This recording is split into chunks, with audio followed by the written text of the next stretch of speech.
L'histoire de la zoothérapie, c'est avant tout celle d'une rencontre entre l'homme et l'animal, non pas dans le cadre utilitaire de la chasse ou du travail.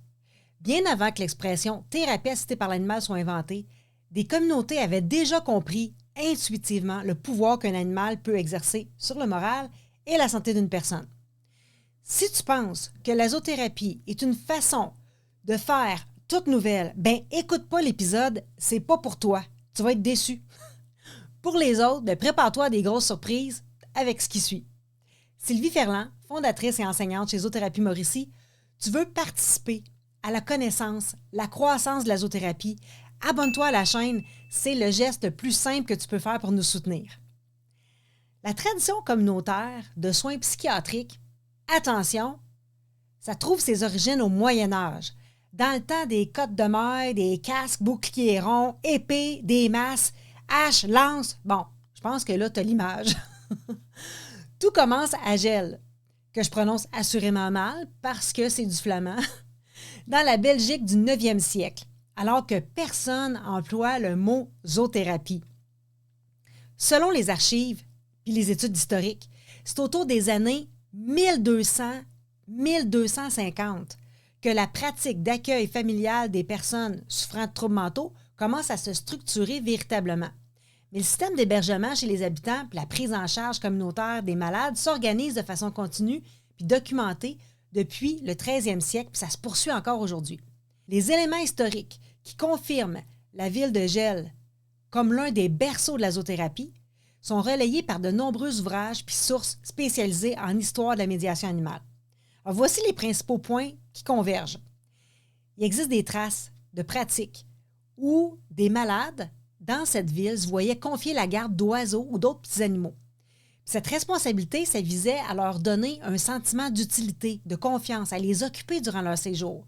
Plusieurs sources précisent que le soin apporté aux animaux par les malades eux-mêmes est documenté comme forme de soutien à leur rétablissement ou à leur apaisement.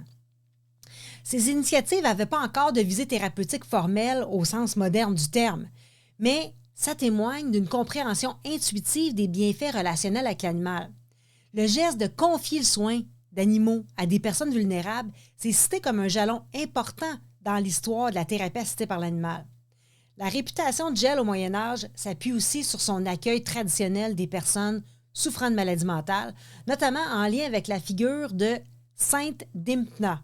Cette sainte-là incarne la solidarité, la charité et la protection envers les personnes vulnérables mentalement. Son histoire a marqué en profondeur la culture de Gel puis le développement d'approches humanistes puis innovantes en soins de santé mentale qui inspirent encore aujourd'hui.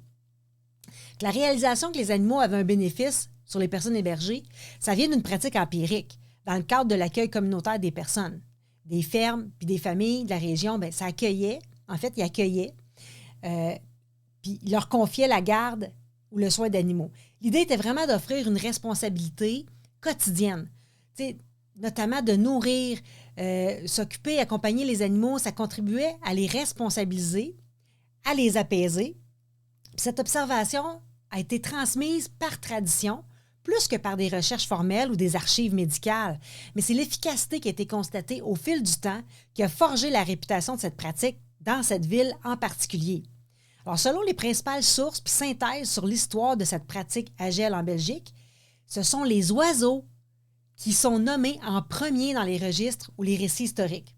Au 9e siècle, il s'agissait de confier la garde et le soin d'oiseaux à certains malades pendant leur convalescence. L'objectif était de leur rendre un minimum de confiance en eux-mêmes puis de favoriser leur bien-être. L'implication des oiseaux dans ce rôle-là, thérapeutique, intuitif, il est vraiment cité à plusieurs reprises dans les ouvrages et les sites spécialisés en médiation animale.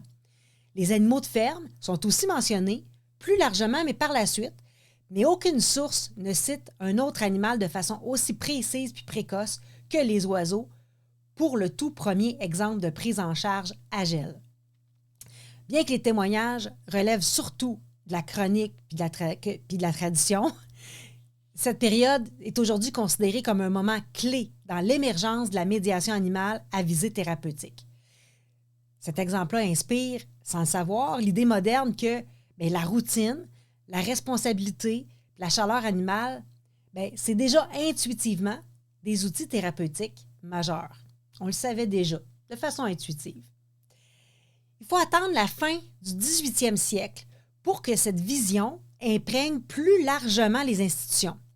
En 1792, en Angleterre, William Tooke fonde le célèbre York Retreat.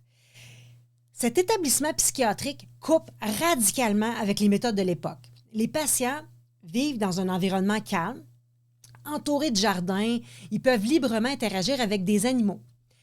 C'est le premier asile à avoir institutionnalisé la présence d'animaux dans le cadre de soins. Ce qui distingue le York Retreat, c'est le choix délibéré et systématique d'introduire des animaux, lapins, volailles, auprès des patients souffrant de troubles mentaux, avec pour objectif d'adoucir leur quotidien, de leur confier une responsabilité, puis de soutenir leur réhabilitation dans un environnement bienveillant.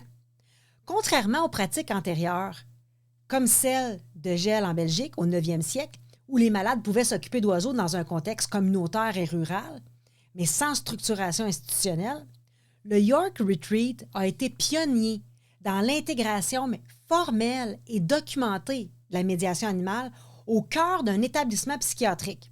Ça marque une rupture décisive avec les pratiques précédentes de prise en charge des personnes souffrant de troubles mentaux. Puis cette initiative s'inscrivait dans une philosophie humaniste. Ça se démarque des méthodes coercitives puis brutales des asiles traditionnels. Ça a été très vite reconnu comme un tournant majeur dans l'histoire du soin psychiatrique. Tu sais, le York Retreat, ça a ouvert la voie à l'utilisation structurée de la médiation animale dans le soin psychiatrique moderne. Je vais te nommer les grandes différences du York Retreat avec tout ce qui existait à l'époque. Philosophie de soins humanistes. Alors, au lieu de l'approche coercitive, brutale, stigmatisante qui prévalait dans la quasi-totalité des asiles et institutions de l'époque, confinement, usage de chaînes, privation, Tooke prôna ce qu'il nomma le traitement moral. Ça se traduisait par de la bienveillance, la liberté relative, le respect de la personne et la recherche d'un environnement apaisant. Le York Retreat était conçu aussi comme une maison de repos, alors environnement familial, naturel, maison de repos accueillante, non comme un asile carcéral. Les patients pouvaient circuler librement dans les jardins. Ils pouvaient porter leurs propres vêtements puis participer aux activités collectives de la communauté. Le rôle des animaux.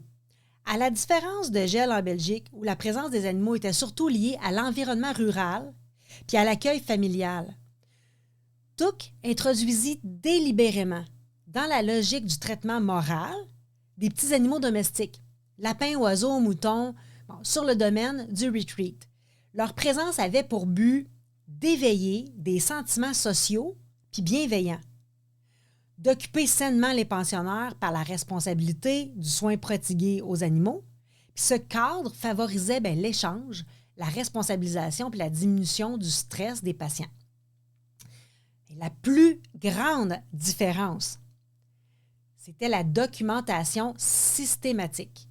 Alors, tel que souligné dans les textes fondateurs de la psychiatrie puis de la zoothérapie, ça tient à la systématisation, à la philosophie humaniste et à la documentation de la pratique. C'est ça qui en fait un jalon majeur dans l'histoire des thérapies assistées par l'animal. Pour la première fois, l'apport des animaux au bien-être mental a été observé, décrit et considéré comme une partie prenante d'une approche thérapeutique. Ce modèle-là, il a inspiré, dès le 19e siècle, d'autres institutions, comme le Bethlehem Hospital à Londres, qui a introduit des animaux dans leur pratique de soins. Ce lieu va inspirer des réformes profondes dans toute l'Europe. Durant le 19e siècle, la présence d'animaux dans certains hôpitaux psychiatriques devient plus fréquente. Le célèbre Bethlehem Hospital de Londres, autrefois symbole d'austérité et de discipline, aménage dans ses jardins des volières, accueille des chats, des moutons et même des chiens.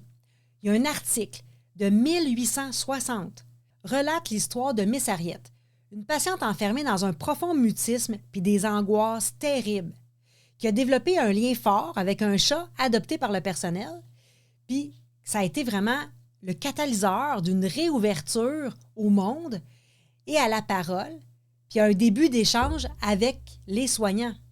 La même année, Florence Nightingale, pionnière des soins infirmiers, publie Notes on Nursing. Elle raconte comment, durant la guerre de Crimée, un petit chat trouvé dans les ruines devient la mascotte d'un service entier, redonnant joie et courage aux blessés. Avec la montée des préoccupations hygiénistes au début du 20e siècle, il y a eu un petit recul de la pratique, puis les animaux sont souvent bannis des hôpitaux. Mais certains pionniers continuent à observer leurs effets bénéfiques. Sigmund Freud, dans les années 1930, travaille avec son tchatcheur Jofie. Il note que ces jeunes patients anxieux, s'apaisent visiblement en caressant le chien. Bon, l'atmosphère se détend, les silences sont moins lourds, la parole émerge plus naturellement. Freud raconte, par exemple, qu'une adolescente phobique qui refusait toute interaction a accepté de parler à Jofie. Puis peu à peu, elle commence aussi à s'adresser aux psychanalystes. Mais l'histoire moderne de la zoothérapie prend un tournant décisif dans les années 1960 grâce au psychologue pour enfants Boris Levinson. Un jour, il reçoit en consultation un enfant mutique puis anxieux. Son chien, Jingles, par hasard, il est resté dans la pièce. Étonnamment, l'enfant sauve au chien. Il caresse le chien, il parle au chien, il rit même. Puis dans ce cadre de confiance, il se met à communiquer avec Levinson. Cette scène a vraiment marqué Levinson, puis il théorise l'Animal Assisted Therapy. Dans ses écrits, il parle de l'animal comme un co-thérapeute, un partenaire vivant qui ne juge pas, abaisse les barrières psychologiques. Les années qui suivent voient ses travaux se diffuser dans le monde entier, ce qui a inspiré psychologues, éducateurs, médecins. À partir des années 1970, la zoothérapie explose dans sa diffusion. Aux États-Unis, le programme Pet Mobile traverse les quartiers avec un camion aménagé apportant chats, chiens, lapins et oiseaux aux maisons de retraite et aux hôpitaux. Des organisations comme la Delta Society, aujourd'hui Pet Partners, voient le jour, puis elles posent les bases de la professionnalisation, sélection, formation des animaux, préparation des intervenants, protocole d'hygiène et de sécurité. À partir des années 1990, la zoothérapie sort définitivement du domaine de l'intuition pour entrer dans celui de la preuve scientifique. Alors on entre dans l'ère de la consolidation scientifique. Des études mesurent ses effets. Baisse du rythme cardiaque, de la tension artérielle, diminution des niveaux de cortisol, amélioration des interactions sociales, réduction de la dépression, progrès moteur accéléré en rééducation. Les champs d'application se multiplient. Hôpitaux, écoles spécialisées, centres psychiatriques, structures pénitentiaires, cliniques en rééducation. Les espèces impliquées aussi se diversifient. Chiens, chevaux, lapins, oiseaux, aussi des dauphins, ce qui est controversé, animaux de ferme. Les animaux partenaires bénéficient d'un suivi vétérinaire et d'une attention constante à leur bien-être. Tout ce parcours, de la ville de Gel à Freud, de Levinson au programme contemporain, raconte une constante, la force du lien homme-animal quand il est fondé sur l'écoute, la douceur et la confiance. Chaque époque y a ajouté son interprétation puis ses outils, mais l'essence est restée la même. L'animal ouvre un espace de répit au cœur de la douleur. Il crée un langage affectif sans jugement qui aide l'humain à se reconstruire. Aujourd'hui, la zoothérapie, c'est plus une curiosité. Elle est reconnue par de nombreux professionnels de santé comme un complément précieux aux approches médicales, physiques et psychologiques. Puis derrière chaque protocole, chaque étude statistique, il y a toujours une histoire, celle singulière d'une rencontre qui a changé une vie.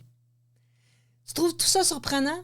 Bien, partage tes impressions en commentaire, puis surtout, si tu as aimé cet épisode, bien, mets un pouce sur la vidéo.